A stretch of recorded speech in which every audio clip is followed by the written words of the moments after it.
नमस्कार दोस्तों, स्वागत है आपका अपने यूट्यूब चैनल एग्ज़ाम रिसर्च में। दोस्तों, इस वीडियो में मैं आपके लिए विज्ञान के टॉप 25 महत्वपूर्ण क्वेश्चन लेके आया हूं दोस्तों, जो सारे एग्ज़ाम के लिए बहुत ही महत्वपूर्ण क्वेश्चन है। वो चाहे रेलवे एनटीपीसी हो गया या एसएससी हो गया या ग्रुप डी हो गया या कोई भी स्टेट लेवल या सेंट्रल लेवल एग्ज़ाम होगा, जो हमेशा पूछे जाते हैं। तो बहुत ही महत्वपूर्ण क्वेश्चन दोस्तों, आप इसको पूरा देखिएगा। ये पूरा क्वेश्चन आपको याद हो जाएगा दोस्तों। मैंने इसमें कुछ ट्रिक भी बता रखी है, जिससे कि क्वेश्चन आपको आसानी से पूरा तरह से याद हो जाए। तो दोस्तों, ये क्वेश्चन हिंदी और इंग्लिश दोनों में है और यह इसका पार्ट 1 है। तो इसलिए पूरा क्वेश्चन देखिए, आपको एकदम याद हो जाएगा क्वेश्चन। और इसमें मैंने कुछ ट्रिक भी बता रखी है, जिससे इसकी आसानी से आपको याद करने में आसानी हो। तो दोस्तों, अगर वीडियो अच्छी लगे तो लाइक ज़रूर करिएगा और सब्सक्राइब भी कर दीजिएगा। और दोस्तों, कमेंट में ज़रूर बताइएगा कि आपके कितने मार्क्स है और कितने सही नंबर हुए। तो चलिए शुरू करते हैं। पहला क्वेश्चन है, निम्नलिखित में कौन सदिश राशि है? ऑप्शन ए है भार, दूसरा है आयतन, तीसरा है समय और चौथा है चाल। तो इसका सही आंसर हो जाएगा ए, भार। तो दोस्तों, हम लोग समझ लेते हैं पहले सदिश और अदिश में अंतर क्या है। तो सदिश राशि हम लोग पहले समझ लेते हैं। सदिश राशि वैसी राशियाँ जिसमें दिशा के साथ साथ परिमाण हो, उसे हम लोग सदिश राशि कहते हैं। अब दिशा के साथ साथ परिमाण का क्या तात्पर्य है? तो मान लीजिए, मैं एग्जांपल दे रहा हूँ कि कोई ट्रेन है, वह 50 किलोमीटर प्रति घंटा की रफ्तार से उत्तर दिशा की ओर चल रही है। तो यहाँ पे 50 किलोमीटर प्रति घंटा जो है वो परिमाण कहा जाता है इसको, जिसे इंग्लिश में मैग्नीट्यूड कहते हैं। और उत्तर दिशा की ओर जो चल रही है उसे हम लोग डायरेक्शन कहते हैं।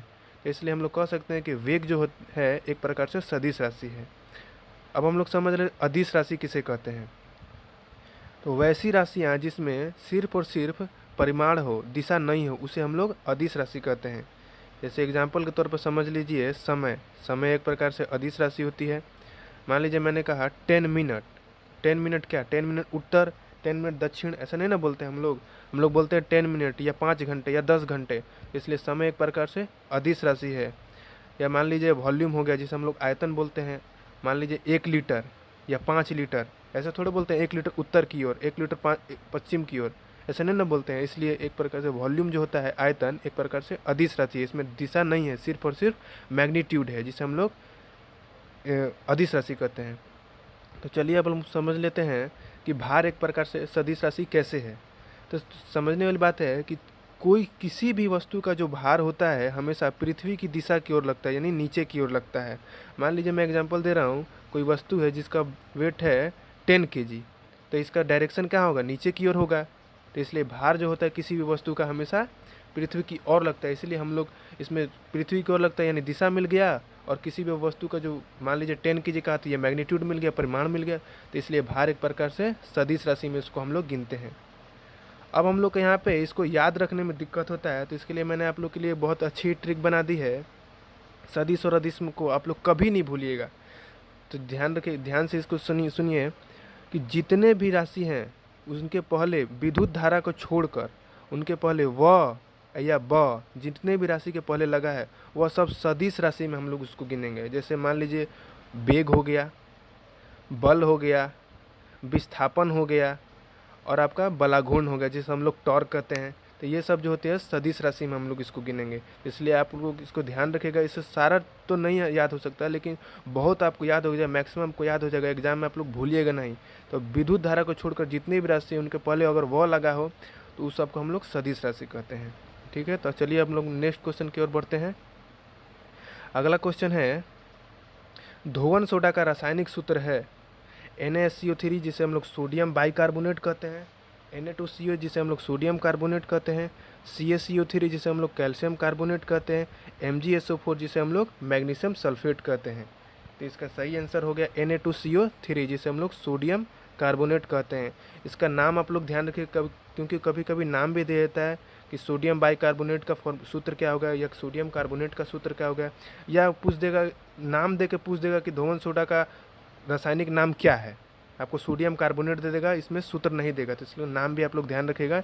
इसे Na2CO3 जिसे सोडियम कार्बोनेट कहते हैं और NaCO3 को सोडियम बाइकार्बोनेट कहते हैं। अब मान लीजिए इसको आप लोग याद रखिए, याद कैसे करिएगा।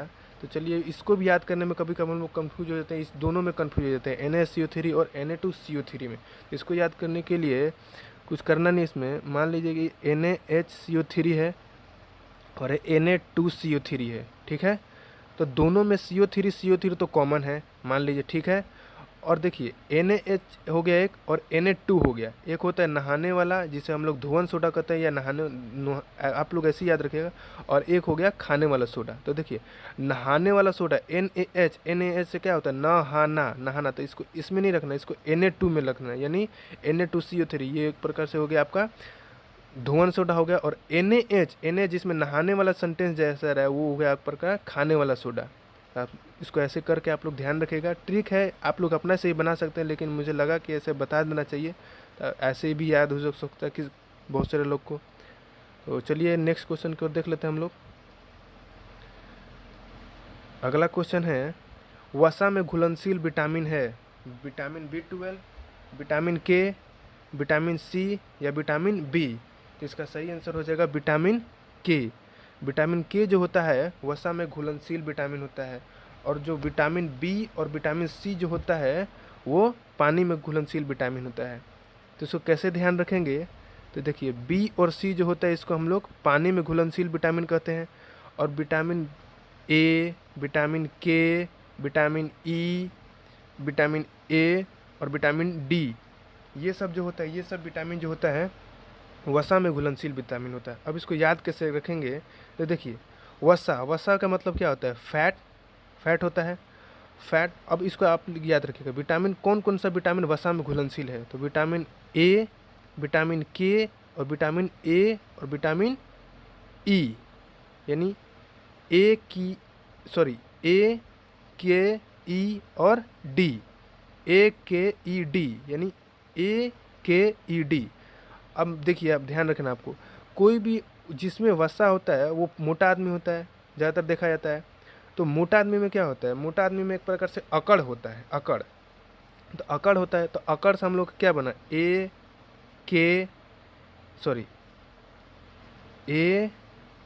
सेकेंड, A K E और D, अकड़, यानी जिसमें वसा होगा, जिसमें फैट होगा, वो क्या होगा, मोटा होगा। तो यानी ध्यान रखना है, वसा से आपको, अकड़ से आपको विटामिन जिसमें भी A K E D, जिसमें मोटा शब्द आएगा, अकड़ शब्द आएगा, वो सब जो होगा वो फैट सॉल्युबल विटामिन होगा। और इसके अलावा जो होगा B C, वो आपका पानी में घुलनशील विटामिन होगा। इसको आप लोग ऐसे करके ध्यान रखिएगा। अगला क्वेश्चन है, मानव शरीर की सबसे मजबूत हड्डी का नाम क्या है। पहला है फीमर, जिसे हम लोग उरु अस्थि के नाम से भी जानते हैं। इसको आप लोग ध्यान रखिएगा, ये पूछ चुका है BPSC में इसको।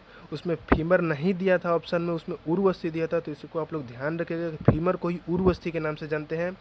दूसरा है अल्ना, तीसरा है मैंडिबल, और चौथा है टिबिया। तो इसका सही आंसर हो जाएगा मैंडिबल।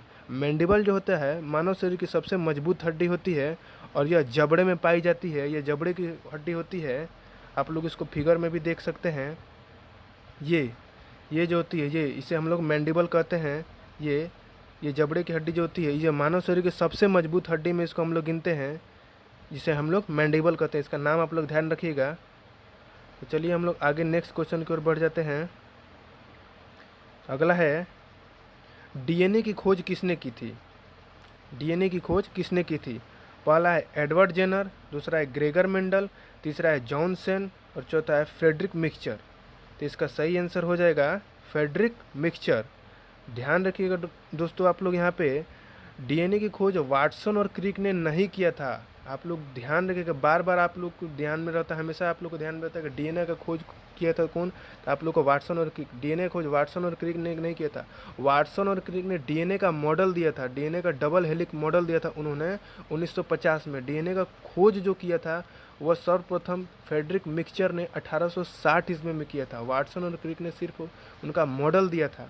DNA का खोज सही में वाटसन और क्रिक ने, इसको BPSC भी पूछ चुका है। और वहाँ पे 5 ऑप्शन था, जिसमें वाटसन और क्रिक भी था, और 5वां ऑप्शन था इसमें से नन ऑफ दीज। तो वहाँ पे उसका ऑप्शन हो जाएगा नन ऑफ दीज हो जाएगा, वाटसन और क्रिक इसका सही आंसर होगा। तो चलिए अब हम लोग नेक्स्ट क्वेश्चन की ओर देख लेते हैं। अगला क्वेश्चन है, पानी का घनत्व तो अधिक होता है। पहला है 100 डिग्री सेल्सियस, दूसरा है 4 डिग्री सेल्सियस, तीसरा है 0 डिग्री सेल्सियस और चौथा है -4 डिग्री सेल्सियस। तो इसका सही आंसर हो जाएगा 4 डिग्री सेल्सियस। 100 डिग्री सेल्सियस इसका आंसर नहीं होगा, आप लोगों को ध्यान रखना है।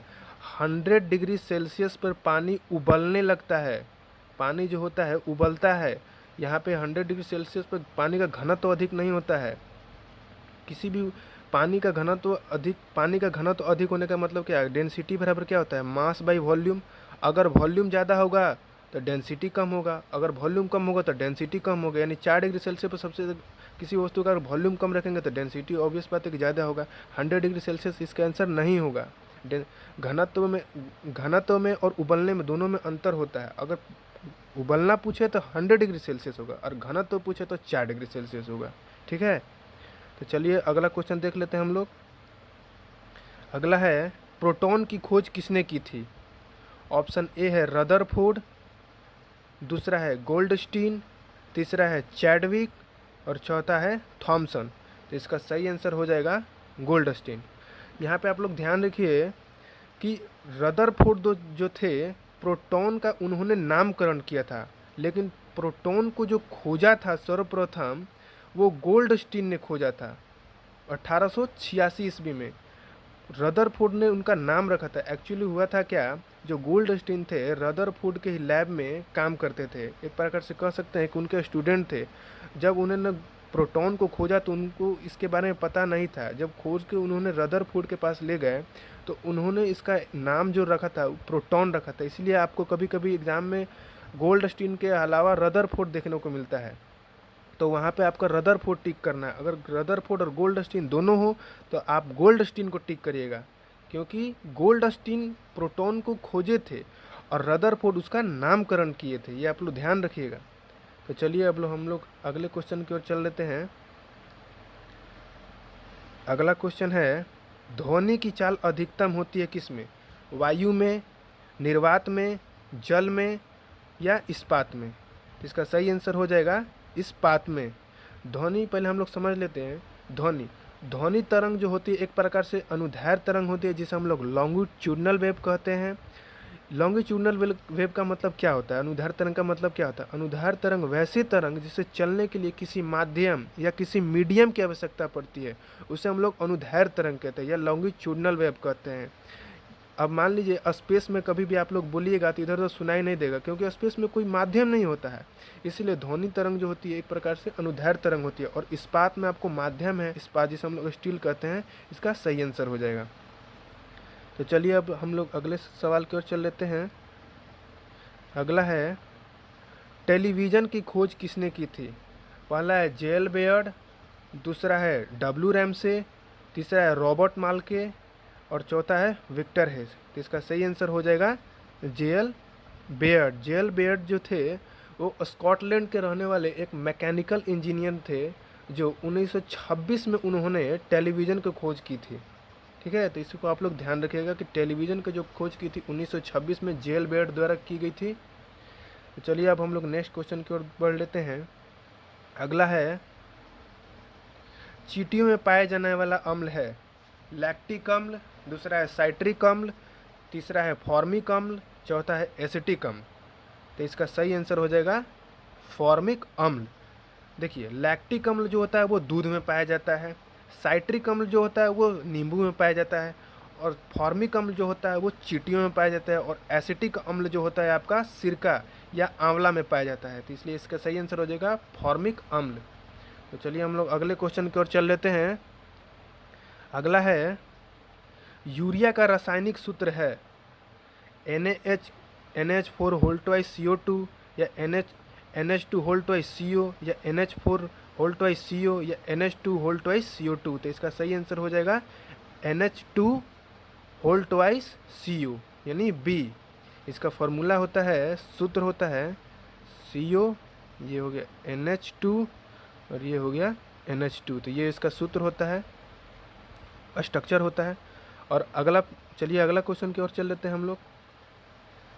अगला है, मनुष्य के शरीर में कुल कितनी मांसपेशियां होती है?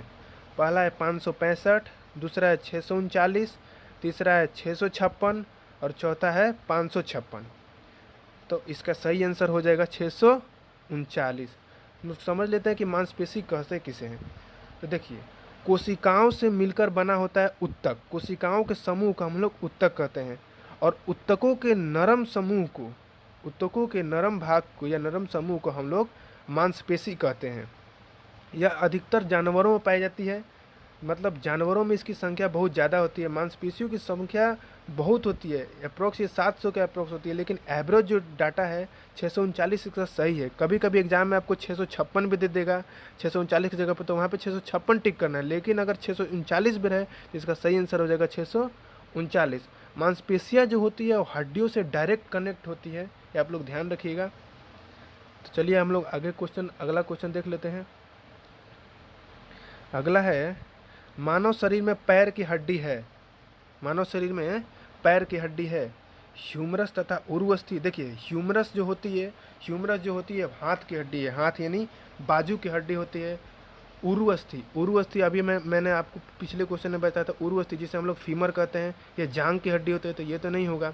फिबुला हो गया, फिबुला या टिबिया। देखिए फिबुला जो होता है और टिबिया ये पैर की हड्डी होती है, इसका सही आंसर हो जाएगा बी। तीसरा है फिबुला तथा अल्ना। देखिए फिबुला तो पैर की हड्डी होती है, लेकिन अल्ना आपका क्या हाथ की हड्डी होती है, इसलिए इसका आंसर ये सी नहीं होगा। चौथा है क्लैविकल तथा रेडियस। देखिए क्लैविकल जो होता है कॉलर की हड्डी होती है, और रेडियस भी जो होती है हाथ की हड्डी होती है, इसलिए ये भी आंसर इसका नहीं होगा, तो इसका सही आंसर हो जाएगा बी। तो चलिए अगला क्वेश्चन हम लोग देख लेते हैं।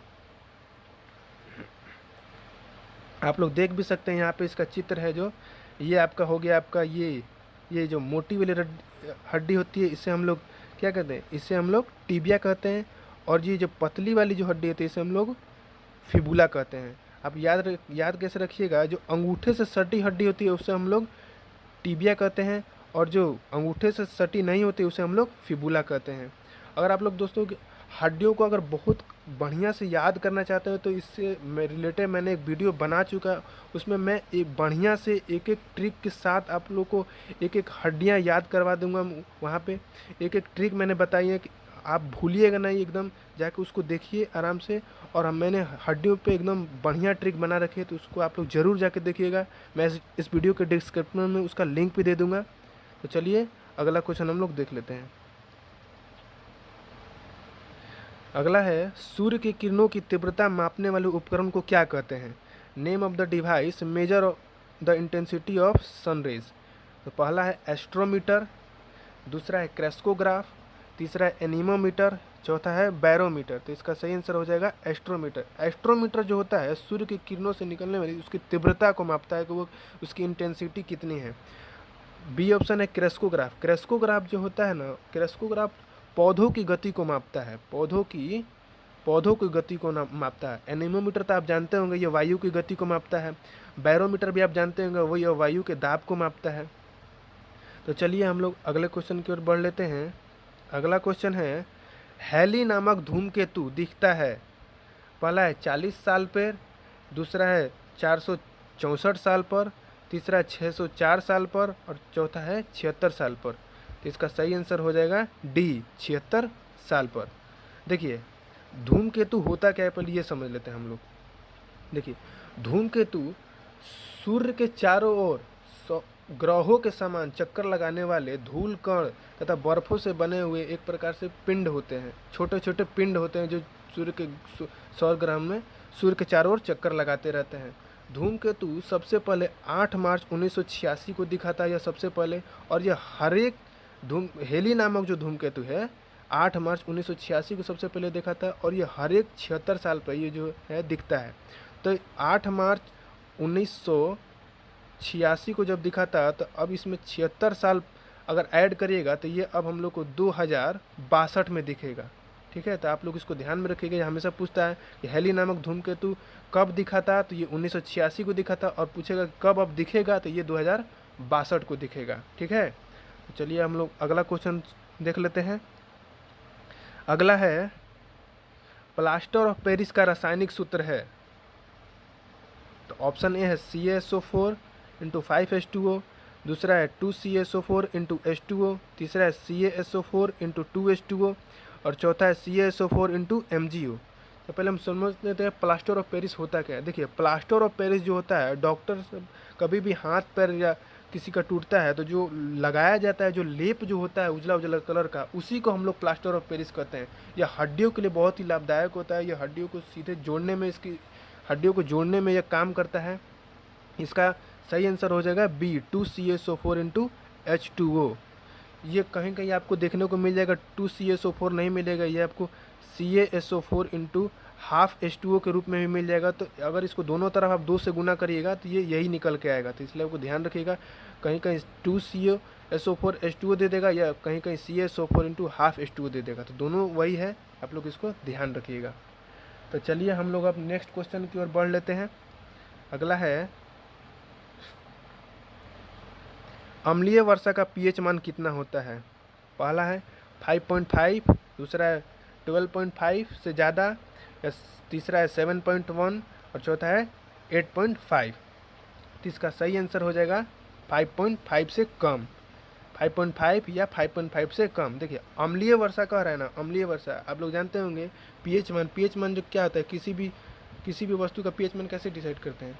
मान लीजिए अगर 7 से कम है तो अम्लीय होगा और 7 से ज़्यादा है तो वो क्षारीय होगा। 7 से कम है तो क्षारीय। तो देखिए अम्लीय वर्षा, ये नाम ही से अब देखिए इसको अम्लीय वर्षा यानी इसका पीएच मान हमेशा 5 से कम होगा। अब देखिए 12.5 ये तो नहीं होगा, 8.5 ये भी नहीं होगा, 7.5 ये भी, 7.1 ये भी नहीं होगा। तो इसका सही आंसर हो जाएगा 5.5 या इससे कम रहे तो वो अम्लीय वर्षा उसको माना जाता है, एवरेज डाटा होता है। चलिए अगला क्वेश्चन देख लेते हैं। अगला है जल में हाइड्रोजन तथा ऑक्सीजन का अनुपात उनके भार के अनुसार क्या होता है।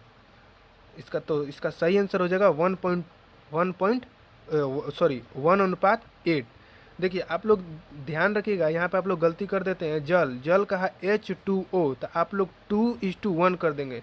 ये उसके भार के अनुसार नहीं होगा, ये तो तत्व के अनुसार उसका अनुपात होगा 2.1, ये नहीं होगा। भार के अनुसार कहा तो देखिए हाइड्रोजन का परमाणु भार कितना होता है 1, ठीक, और ऑक्सीजन का परमाणु भार कितना होता है 16। तो देखिए H2O हम लोग लिखते हैं, ठीक है। तो H2O तो 1 इसका परमाणु भार होगा, तो 1 × 2 बराबर 2 हो गया। और ऑक्सीजन का परमाणु भार कितना होता है 16, तो 2:16 यानी 2:1। तो इसको कटाइएगा तो 1:8, 1:8। तो इसका सही आंसर हो जाएगा 1:8। 2 इसका 1 नहीं होगा, इसका आंसर ये गलत हो जाएगा। तो अगला क्वेश्चन देख लेते हैं हम लोग। अगला है निम्नलिखित में कौन स्कर्वी रोग के इलाज में फ़ायदेमंद है। ठीक है, निम्नलिखित में कौन स्कर्वी रोग के इलाज में फ़ायदे है। पहला है आम, दूसरा है पपीता, तीसरा है गाजर और चौथा है आंवला। तो पहले समझ लेते हैं। देखिए स्कर्वी रोग किसे कहते हैं हम लोग। देखिए स्कर्वी रोग जो होता है एक्चुअली विटामिन सी की कमी से होता है। और विटामिन सी में आप लोग जानते होंगे कि क्या चीज़ खाने के लिए डॉक्टर हम लोग को कहता है। विटामिन सी में जितना भी खट्टा चीज़ होता है वो हम लोग के लिए लाभदायक होता है। तो इसलिए इसका सही आंसर हो जाएगा आंवला। आंवला जो होता है एक प्रकार से खट्टा चीज़ और यह विटामिन सी के समान काम करता है, इसलिए इसका सही आंसर हो जाएगा डी। विटामिन डी की कमी से होने वाला जो रोग होता है वो मसूड़ों से खून निकलने लगता है, तो इसके इलाज में हम लोग आंवला खाते हैं या नींबू खाते हैं। तो चलिए हम लोग अब नेक्स्ट क्वेश्चन देख लेते हैं। अगला है एक स्वस्थ मानव के शरीर का ताप होता है 37 degree Fahrenheit, 96 degree Fahrenheit, 98 degree Fahrenheit या 98.4 डिग्री फ़ारेनहाइट। तो इसका सही आंसर हो जाएगा 37 डिग्री फ़ारेनहाइट नहीं होगा इसका सही आंसर। इसका सही आंसर हो जाएगा 98.4 डिग्री फ़ारेनहाइट। 37 डिग्री सेल्सियस में इसका आंसर होगा वो सही है, लेकिन अगर फ़ारेनहाइट में आपसे पूछे तो फ़ारेनहाइट में 98.4 या 98.6, एवरेज 98.6 होता है। 98.6 डिग्री फ़ारेनहाइट का सही आंसर हो जाएगा। 37 डिग्री सेल्सियस होता है, ध्यान रखिएगा इसको आप लोग। तो चलिए अगला क्वेश्चन हम लोग देख लेते हैं।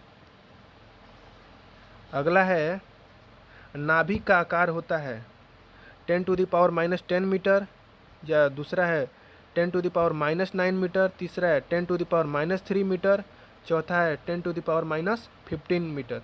इसका सही आंसर हो जाएगा आपका 10⁻⁻15 मीटर। जो न्यूक्लियस होता है, न्यूक्लियस किसका, परमाणु का जो नाभिक होता है उसका साइज पूछा है यहाँ पे, तो 10⁻⁻15 मीटर हो जाएगा इसका सही आंसर। तो चलिए हम लोग अब अगला क्वेश्चन देख लेते हैं। अगला है निम्नलिखित में किसमें ऋणात्मक आवेश होता है। पहला है अल्फा रे, दूसरा है बीटा रे, तीसरा है गामा रे या चौथा है एक्स रे। तो देखिए अल्फा पे जो होता है +2 चार्ज होता है, ठीक है। और जो बीटा पे होता है वो आपका -1 चार्ज होता है, ठीक है। और गामा पे आपका कोई चार्ज नहीं होता है, ठीक है।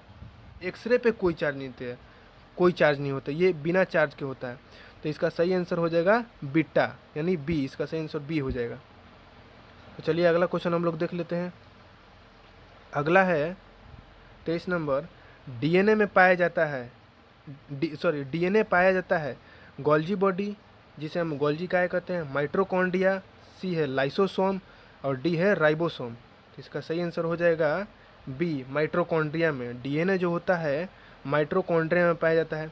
अगर आपसे पूछे कि डीएनए जो होता है माइटोकॉन्ड्रिया के अलावा कहाँ पाया जाता है, डीएनए अगर पूछे कि माइटोकॉन्ड्रिया के अलावा कहाँ पाया जाता है, तो माइटोकॉन्ड्रिया के अलावा अगर पूछे तो यह पेड़ पौधों के हरित लवक, जिसे हम लोग क्लोरोप्लास्ट कहते हैं, उसमें पाया जाता है डीएनए, ठीक है। चलिए अब अगला क्वेश्चन पूछ लें। देखिए डीएनए का ये जो ऐसा ही स्ट्रक्चर होता है। अगला क्वेश्चन है, नर मच्छर अपना भोजन कहाँ से प्राप्त करते हैं, ठीक है। जो